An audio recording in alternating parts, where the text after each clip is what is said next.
Bonjour tout le monde, alors aujourd'hui je fais cette vidéo un petit peu improvisée pour parler du sujet qui a fait beaucoup couler d'encre et beaucoup parler de lui depuis 2-3 jours.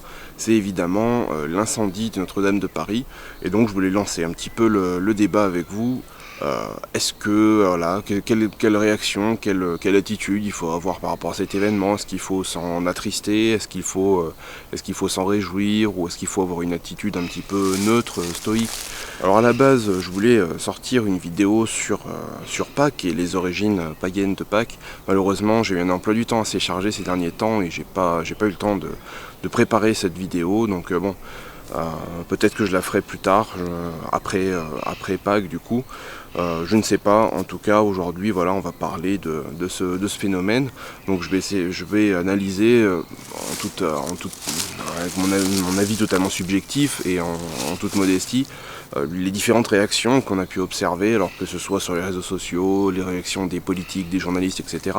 Donc ce sera peut-être une vidéo un petit peu plus politique, mais bon, c'est une chaîne qui parle de religion, et la politique c'est quoi? C'est les affaires qui touchent la cité, et forcément la religion ça fait partie des affaires de la cité, donc à un moment donné ou à un autre ça se recoupe avec la politique. Donc voilà, une vidéo un petit peu plus personnelle, peut-être un petit peu plus polémique, sur un sujet qui fait beaucoup parler de lui en ce moment. Et voilà, donc ce sera une sorte de hors-série pour pouvoir lancer le débat.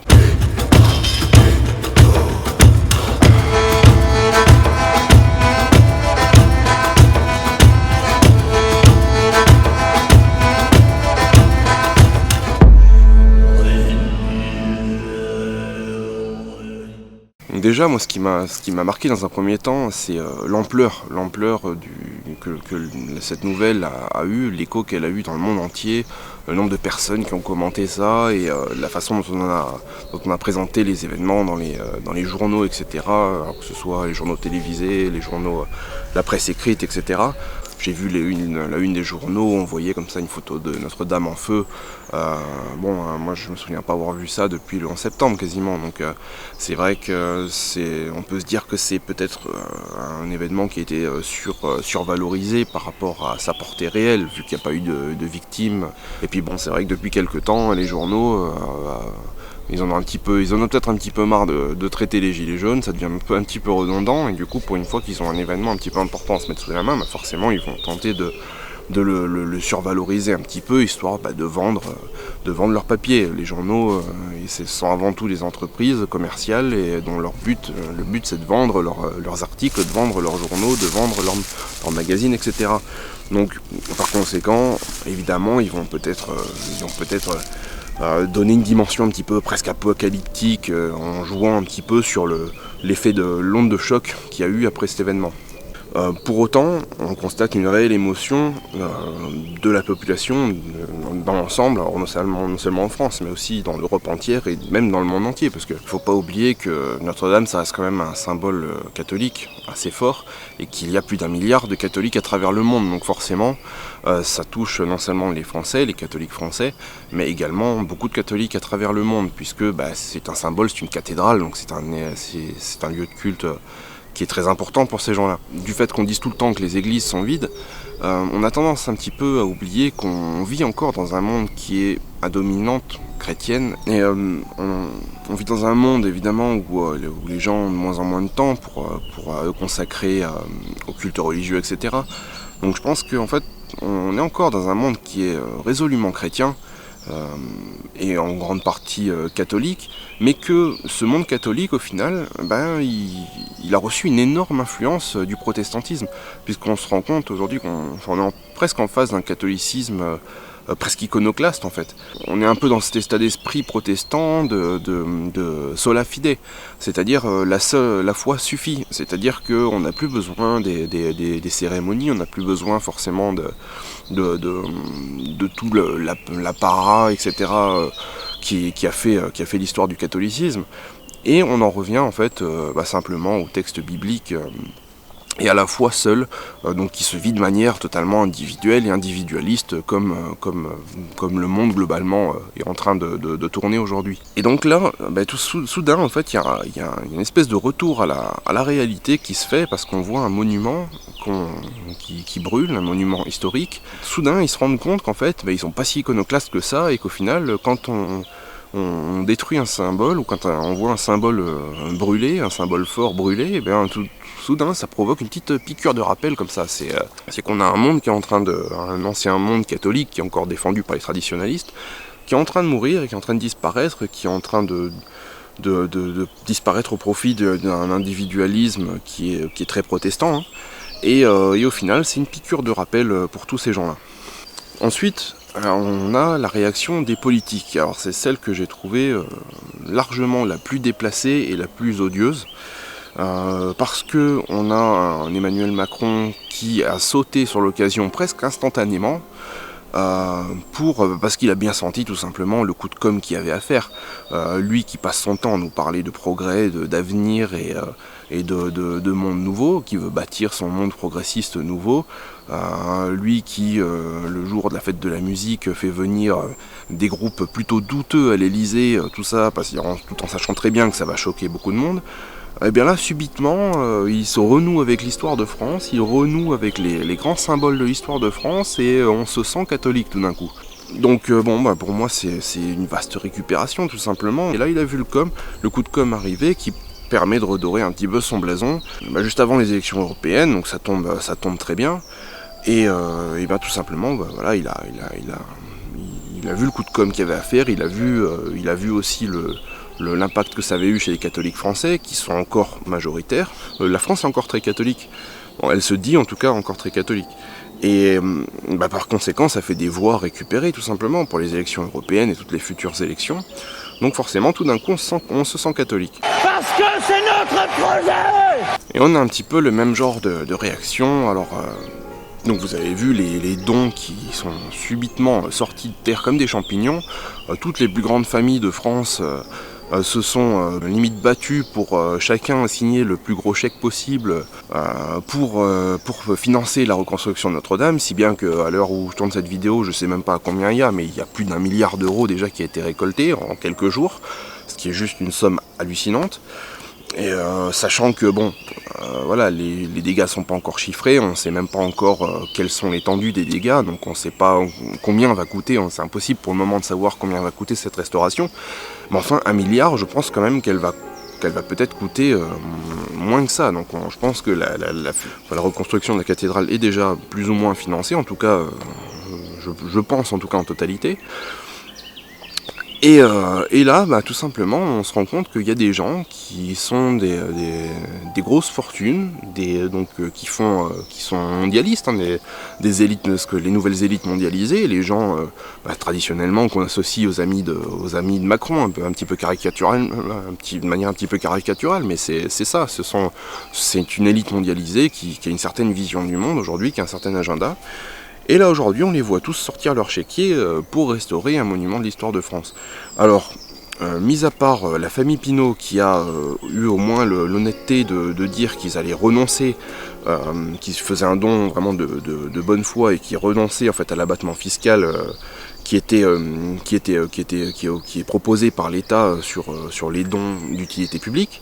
Mais bon, après déjà derrière on a une cohorte d'autres grosses fortunes et d'autres grands patrons de groupes internationaux, etc., de grandes multinationales, qui ont rivalisé pour faire des chèques avec des montants astronomiques, mais sans avoir précisé s'ils allaient faire bénéficier ensuite, s'ils allaient demander à bénéficier de l'abattement fiscal auquel ils auraient droit selon la loi française.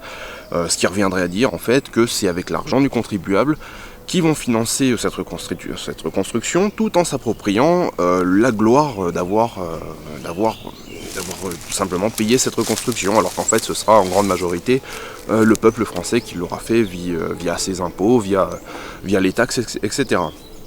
Donc on a cette espèce de vision un petit peu ambiguë de gens qui sont mondialisés, qui contribuent à détruire toutes les cultures dans une espèce de vaste ensemble ultra commercial et où les vieilles cultures n'existent plus. C'est des choses qui sont muséifiées, qui sont mises sous vitrine, on regarde ça de loin un petit peu et on est tourné vers l'avenir, le progrès, etc. On cherche à détruire toutes les cultures, mais là, subitement, on se sent choqué par une perte du patrimoine français.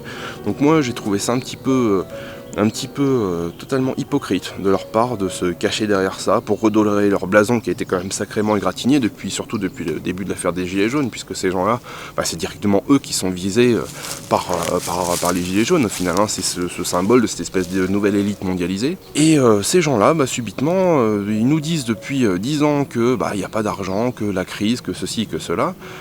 Notamment, c'est la revendication que portent les Gilets jaunes depuis le début, et puis là, subitement, pour la cathédrale, on sort 1 milliard en quelques jours. Donc c'est vrai que là, quelque part, ils se sont un peu tiré une balle dans le pied, et le jour où les gens vont se rendre compte, en plus de ça, que tout simplement qu'ils auront eu des avantages fiscaux vis-à-vis de leurs dons, et qu'au final, c'est les gens qui auront payé la reconstruction de la cathédrale, que c'est le peuple, je pense que ça risque de se retourner contre eux. On verra. Nos cathédrales sont des bateaux usés, aux marins apeurés qui ont brûlé leurs voiles, et le vin des chrétiens a cette odeur de mort qui a pourri nos corps et figé nos destins. Après, on a aussi des réactions de gens qui ont fait une espèce de procès d'intention à certains païens et à certains dans le milieu métal en général, en disant oui, vous allez voir, il y a tous ces gens qui passent leur temps à critiquer le christianisme et le catholicisme, subitement ils vont retourner leur veste et ils vont pleurer la cathédrale de Notre-Dame. Mais j'ai envie de dire à ces gens que on peut être attristé de voir brûler un monument qui a 9 siècles d'existence et qui fait intrinsèquement partie de la culture européenne et de la culture française. Il faut pas oublier que la cathédrale a été bâtie sur un ancien site païen, comme la plupart des cathédrales, la plupart des églises qu'il y a sur notre territoire et dans l'Europe en général. On a retrouvé en dessous de la cathédrale de Notre-Dame de Paris la colonne des Nautes dédiée à Jupiter. Donc cette cathédrale a été bâtie sur un endroit qui était déjà sacré pour les Romains.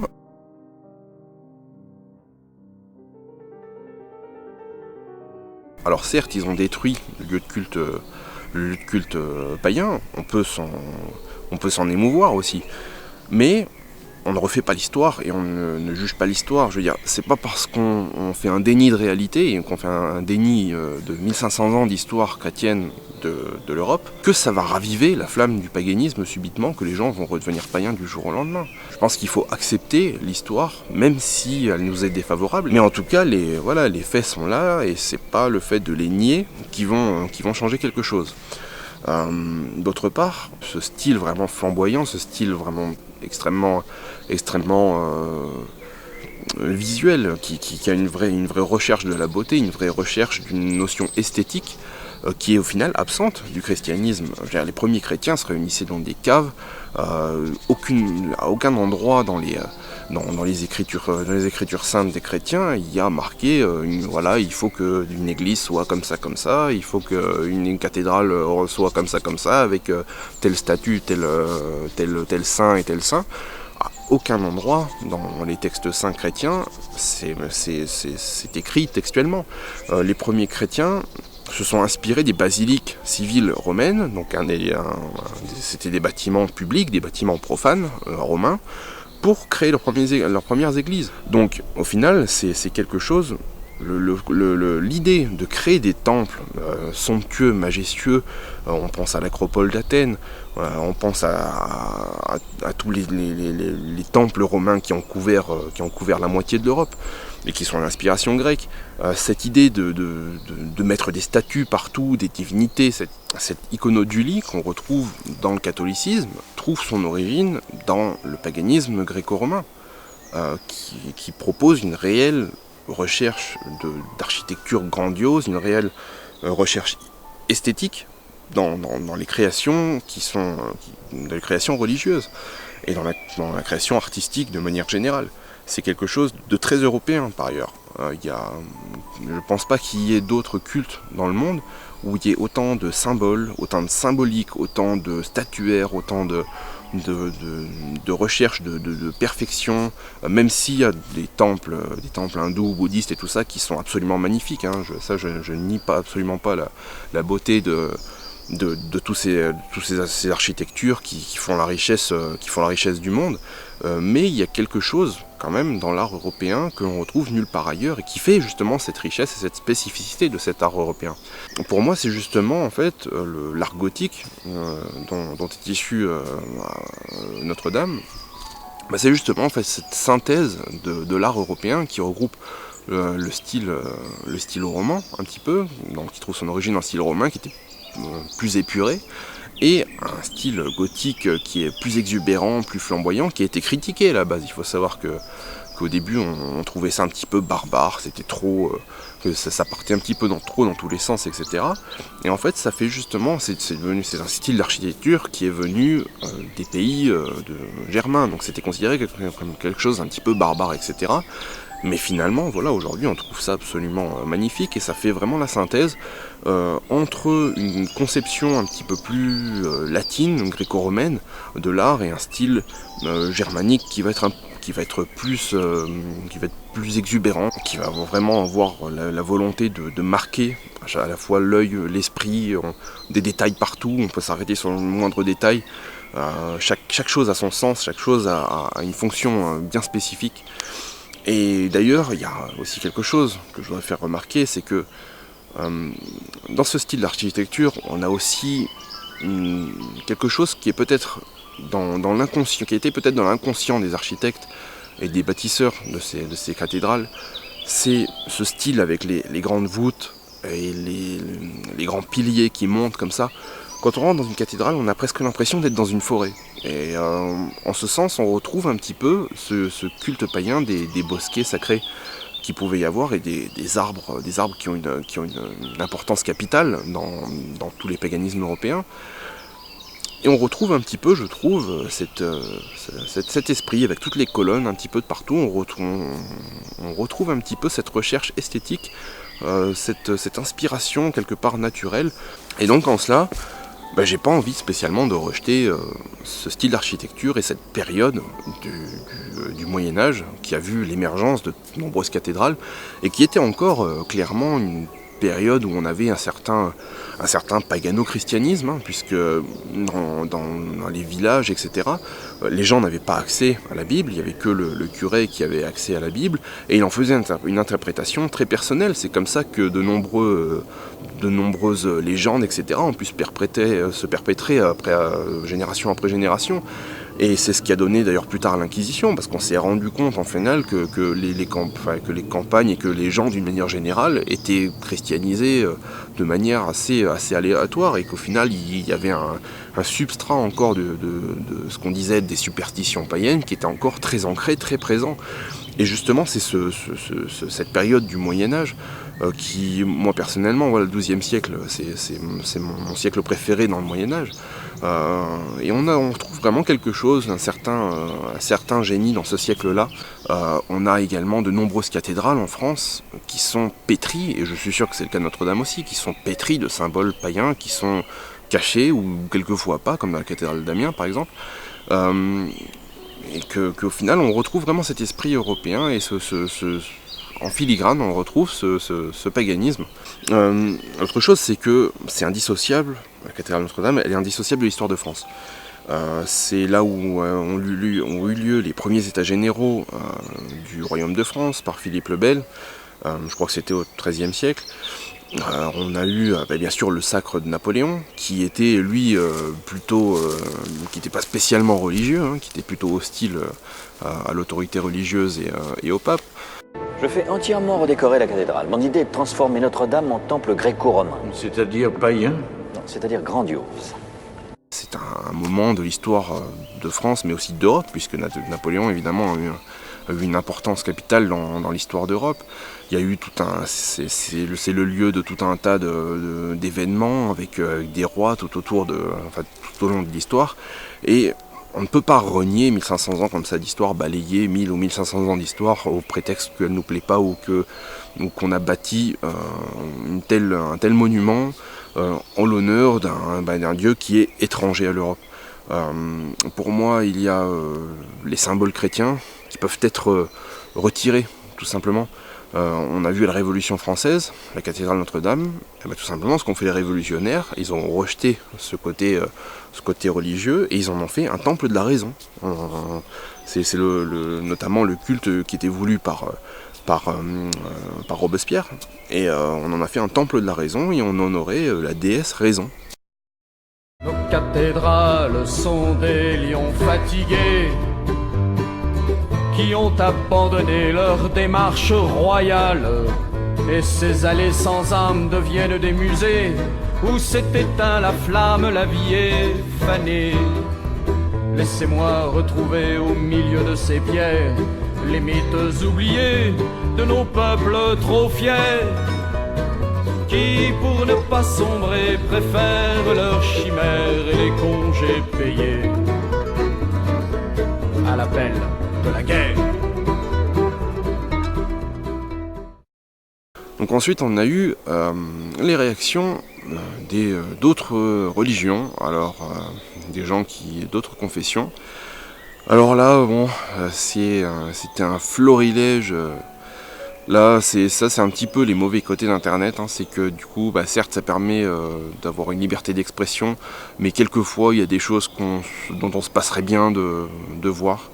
Voilà, alors les gens qui ont considéré évidemment que c'était une punition d'Allah parce qu'il y a un gamin qui s'est foutu de la gueule de la Mecque il y a quelques jours, donc ça avait fait une espèce de petit scandale et du coup forcément c'est une punition divine, c'est Allah qui a frappé, bien évidemment. On a eu des gens qui se sont réjouis aussi de ça, bon, c'est de gens qui sont pourtant français de papier, mais qui manifestement, quand 1000 ans d'histoire de France partent en fumée, ça les fait rire, donc c'est très bien. On a eu évidemment les SJW qui se sont manifestés, qui se sont aussi réjouis de voir un symbole du patriarcat chrétien qui partait en fumée. Bon, on a eu d'ailleurs des gens ont ironisé là-dessus en disant que la flèche c'était un symbole beaucoup trop phallique et qui du coup, vu qu'il fallait reconstruire de manière moderne, comme l'a dit Édouard Philippe, on allait sûrement reconstruire une flèche en forme de vagin parce que ce serait sûrement plus inclusif. Donc on a eu ces gens-là, donc un florilège, je crois que ça a déjà été évoqué, hein, et puis bon, il n'y a pas grand-chose à dire là-dessus, c'est d'un tel niveau. On a eu aussi des réactions. On a eu le fameux Varg, le mème de Varg, hein, évidemment, bien sûr, qui est arrivé quasiment instantanément. Je pense qu'on a tous pensé à la même chose.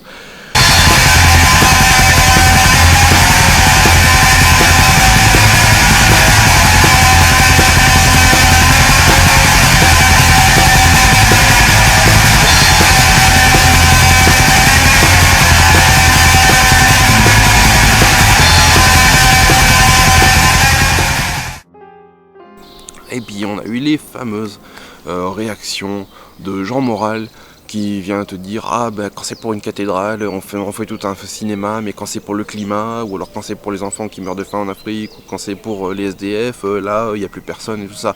Alors quelque part ils ont raison, parce que c'est vrai que comme je disais tout à l'heure, en 3 jours on lève 1 milliard pour reconstruire la cathédrale, alors qu'on ne sait même pas combien ça va coûter, combien va coûter la reconstruction. Alors que pour d'autres causes, c'est vrai que c'est lent, personne ne veut mettre la main à la poche, etc.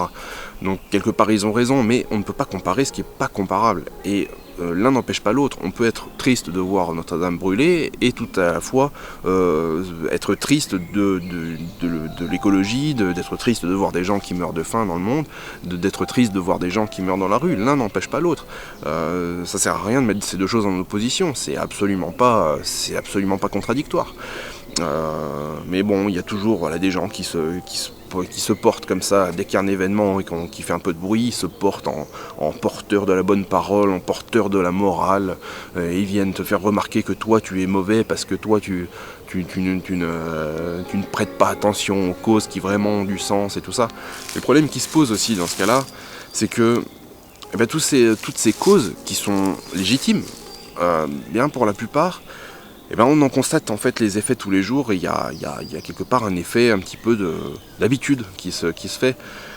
Puisque des gens qui meurent dans le monde de faim, il y en a tous les jours, des gens qui meurent de maladie ou pour une autre cause accidentelle, il y en a tous les jours. Le désastre écologique, on constate tous les jours également.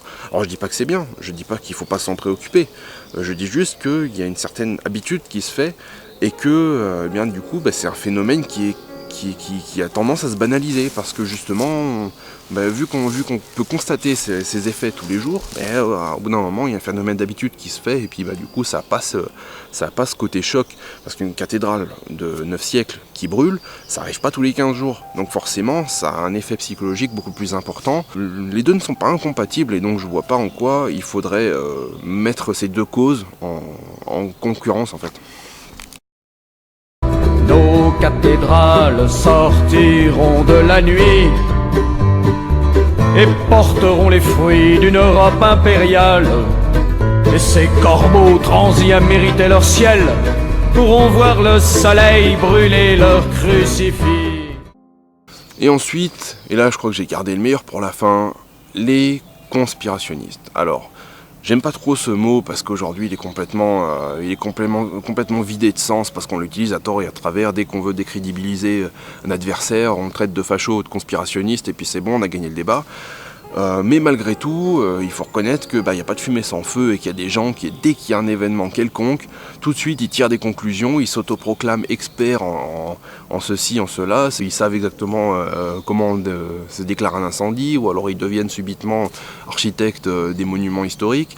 A priori, c'est vrai que les journalistes aussi ont tout de suite appuyé la thèse accidentelle, puisque malgré le fait qu'il y avait beaucoup de systèmes de sécurité dans Notre-Dame, elle était dans une situation un petit peu inhabituelle, étant donné qu'elle était en travaux, ce qui fait qu'il y a des ouvriers qui travaillent sur le site, qui ont des équipements qui sont installés provisoirement, peut-être des éclairages ou des installations électriques qui sont provisoires, qui sont destinées à faciliter le travail des ouvriers. Donc forcément, tout ça, ça provoque des conditions qui sont un petit peu inhabituelles, et donc peut-être que les dispositifs de sécurité habituels ne sont pas justement prévus pour répondre à ce cas de figure, et donc c'est pour ça qu'il y a une enquête qui est en cours et qui va, je l'espère, réussir à déterminer les causes réelles du départ de feu. Alors on peut évidemment pas négliger la piste criminelle, puisque ça peut tout à fait être un pyromane, ça peut être un acte terroriste, encore que si c'est un acte terroriste, je pense qu'il aurait été revendiqué. Tous les actes terroristes qui ont eu lieu ces derniers temps, en tout cas venant des musulmans, sont systématiquement revendiqués. C'est quelque chose qui est assez naturel pour eux. Dès qu'ils font quelque chose, ils veulent que ça se sache. Ça sert à rien de spéculer sur des causes probables, ça changera pas le résultat déjà. Et puis je pense qu'il faut faire confiance aux gens qui sont chargés de cette enquête et qui permettront de déterminer les causes réelles de ce départ de feu.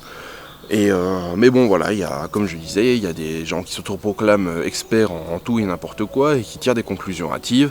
Alors forcément, donc on a vu de tout, on a vu, c'est forcément les musulmans, c'est forcément les silicionistes, évidemment, beaucoup on a vu ça, parce que comme il y a eu des gamins qui ont foutu le feu à un tas de chiffons dans la grande mosquée de Jérusalem au même moment, forcément c'est un coup des sionistes. Voilà, on a tout un tas de gens qui viennent nous expliquer que c'est impossible que ce soit accidentel, parce que ça fait 900 ans que la cathédrale a survécu à tout, qu'il n'y a jamais eu d'incendie, et que maintenant, comme par hasard, il y a un incendie. J'ai envie de dire, vous pouvez aller au travail 900 fois avec votre voiture et il vous arrive rien, et puis à la 901e fois, il y a quelqu'un qui grille un stop et qui vous rentre dedans et vous avez un accident. Donc quelquefois le hasard ça existe, les coïncidences existent aussi, et je pense qu'il faut faire confiance aux enquêteurs qui sont chargés de l'enquête, et qui vont peut-être réussir à déterminer les causes exactes du départ de feu. Donc voilà un petit peu toutes les réactions que j'ai pu identifier un peu partout sur les réseaux sociaux, etc. Et ce que j'en pense. Et du coup je vais vous donner un petit peu mon sentiment, que j'ai déjà pas mal abordé en fait.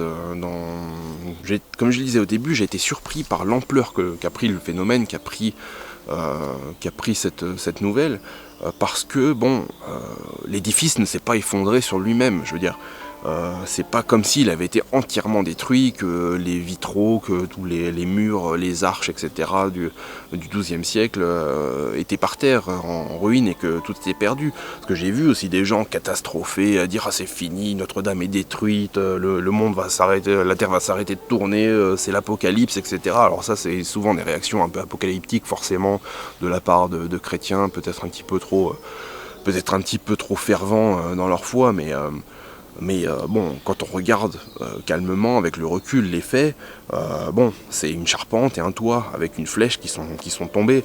Alors, on ne connaît pas encore l'étendue des dégâts, évidemment, mais a priori, la structure est quand même encore debout, et bon, bah, a priori, l'argent est là, la volonté de reconstruire est là, donc pourquoi s'apitoyer? Il vaut mieux accepter les faits et puis dire bon bah voilà, maintenant on va rebâtir. Alors oui, ce ne sera plus exactement le monument d'origine, ce ne sera plus exactement, ce sera plus les poutres d'origine, etc. On a peur aujourd'hui de dénaturer le bâtiment. Alors c'est une peur qui est assez justifiée, parce que quelque part il y a une certaine prise de risque dans la démarche de reconstruction. Je veux dire, quand Viollet-le-Duc a restauré Notre-Dame au XIXe siècle, il a été critiqué parce qu'il a élevé une flèche et on pensait qu'elle allait plus ou moins défigurer Notre-Dame, alors qu'au final on s'y était habitué et qu'on l'a trouvé tout aussi magnifique que le reste de l'édifice, alors qu'à la base elle a choqué des gens. Il y a des gens qui s'en sont plaints pratiquement. On peut à la fois avoir une certaine crainte face à la nouveauté, parce qu'évidemment aujourd'hui, dès qu'on en parle d'une version un petit peu modernisée pour la reconstruction, tout de suite on s'imagine un dôme en verre ou remplacer la flèche par un gode en plastique comme sur la place Vendôme. Il y a certains architectes qui en seraient capables. Mais bon, je pense qu'il y a quand même, il y aura quand même une volonté alors non seulement des religieux, mais aussi des architectes des monuments de France, de gens qui sont quand même attachés à une certaine esthétique, de faire en sorte que le projet qui sera retenu pour la reconstruction reste quand même en adéquation avec l'esthétique générale qui est portée par la cathédrale. Mais bon, j'attends quand même de voir un petit peu la suite des événements. Et c'est vrai qu'il y a une certaine crainte, mais à la fois le fait que ce soit plus exactement la même qu'à l'origine, c'est triste, mais c'est pas dramatique en soi. Comme je l'ai dit, il y a de nombreuses cathédrales qui ont été détruites à travers l'histoire, et d'ailleurs très récemment, je pense pendant la Première Guerre mondiale, la cathédrale de Reims, qui est pourtant aussi un très haut lieu de l'histoire de France, c'est là où étaient sacrés les rois de France. Et je pense aussi notamment en Allemagne, où la plupart des villes ont été rasées pendant la Seconde Guerre mondiale, avec bâtiments religieux compris. Les églises aussi de Londres ont été endommagées, les cathédrales de Londres ont été endommagées pendant la Seconde Guerre mondiale. Et on a rebâti tout ça, et forcément, bon, c'était plus les pierres d'origine, c'était plus exactement la disposition d'origine. Mais aujourd'hui, quand on regarde ces bâtiments-là, ça choque pas du tout, parce qu'on s'y habituait comme ça, et que c'est resté dans la même recherche esthétique de l'origine. On a toujours ça ne choque pas, ou alors peut-être il faut être expert en architecture médiévale, etc. Mais le commun des mortels ne saura pas faire la différence et ne sera pas choqué visuellement par certains éléments qui ont été modifiés ou rajoutés, etc. Et en ça, en fait, on en revient un petit peu à cette idée que j'avais déjà développée dans une précédente vidéo sur l'aphorisme, le fameux aphorisme d'Héraclite, qui disait « On ne peut entrer 2 fois dans le même fleuve ». Et en fait, j'avais démontré que ce que voulait dire Héraclite par là, c'était que, un fleuve, c'est toujours le même sans être le même. C'est-à-dire qu'il a le même aspect, il ne change pas fondamentalement, c'est toujours un fleuve, c'est toujours de l'eau qui coule, etc. Mais que fondamentalement, d'un instant à l'autre, c'est jamais le même, parce que c'est pas les mêmes molécules d'eau, parce que le courant porte des pierres, change un petit peu la disposition des fonds. Bref, il y a plein d'éléments qui sont modifiés, mais à la fois, ça ne change pas le fond ça ne change pas le fond de la nature de la chose, en fait. Et donc je pense que c'est ça qui est important, en fait, c'est justement cette notion, cette liaison entre le passé et le futur et l'avenir. C'est ça, c'est de voir le futur sans renier le passé, en se basant justement sur le passé comme socle, en ne changeant pas la nature des choses, tout simplement. Et je trouve que justement cet aphorisme d'Héraclite est tout à fait indiqué dans ce cas-là pour un certain esprit qui devrait présider, en tout cas je pense, à la reconstruction de cet édifice.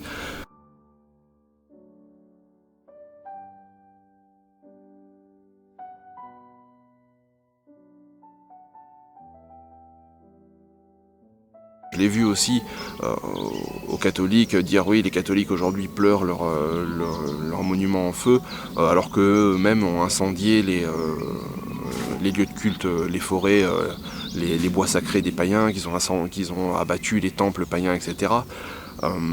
C'est faire un petit peu de la victimisation quelque part, parce que on n'est plus dans la même époque. Les chrétiens d'aujourd'hui sont certes héritiers de ceux qui ont fait ça, qui ont abattu effectivement les temples païens, mais à la fois ils n'en sont pas directs, ils n'ont pas ce sang sur les mains, ils ne sont pas coupables de ces actes. Donc je pense qu'on ne peut pas juger l'histoire, on n'était pas là, on est héritier de cette histoire-là, et donc on ne peut pas la refaire, on ne peut pas la juger, on ne peut pas la modifier. Donc par conséquent, il faut la prendre telle qu'elle est et en tirer les conséquences, mais d'une manière globale, on ne refait pas l'histoire. Après voilà, ceux qui vont dire que je suis païen donc j'ai pas à me préoccuper de ça, tout simplement, voilà, comme je le disais tout à l'heure, je leur répondrai que je ne me préoccupe pas du monument chrétien, je me préoccupe de l'histoire de France, de l'histoire d'Europe, dont j'ai hérité malgré moi, et dont l'ensemble des Français et l'ensemble des Européens ont hérité malgré eux, et du coup c'est une erreur et même quelque part un crime de rejeter cet héritage sous un prétexte ou sous un autre. Après, je dis pas qu'il faut se réjouir que les lieux de culte païens ont été remplacés par les lieux de culte chrétiens, évidemment. Mais comme je disais tout à l'heure, les cathédrales, je ne les vois pas vraiment comme je disais, c'est pas écrit dans les livres, dans les textes saints, de dire voilà, une cathédrale, il faut qu'elle soit implantée à tel endroit, avec une certaine forme, une certaine esthétique. C'est absolument pas ça. Cette esthétique, elle est venue de l'inconscient, je pense, des gens qui ont bâti ces monuments et qui l'ont fait avec une réelle, bien qu'ils l'ont fait sous un motif qui était celui de la foi chrétienne, ils l'ont fait avec une recherche esthétique typiquement européenne. Après, moi ça tiendrait qu'à moi, on virerait toutes les reliques et tout le fatras chrétien, les croix et les machins. Et moi j'en ferais un petit peu comme les révolutionnaires l'ont fait à l'époque. J'en ferais un temple destiné à l'art et à la culture européenne, tout simplement. Ce serait ma vision des choses si ça ne tenait qu'à moi. Afin justement de se réapproprier ce lieu et de lui redonner un sens qui soit autre que totalement abstrait, destiné au salut de l'âme et je ne sais pas quoi.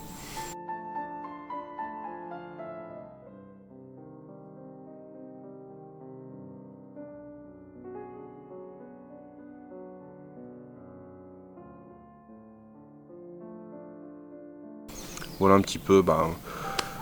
un petit peu toute l'analyse que je pouvais en faire de toute cette affaire. Donc voilà, j'espère que vous avez apprécié cette vidéo, que ça vous donnera peut-être matière à réflexion. En tout cas, c'est le but recherché. C'est une vidéo que j'ai faite de manière totalement improvisée, après avoir vu, comme je disais, toutes les réactions sur les réseaux sociaux, etc. Donc voilà, j'espère que vous l'aurez apprécié en tout cas, et puis je vous dis à bientôt pour une prochaine vidéo.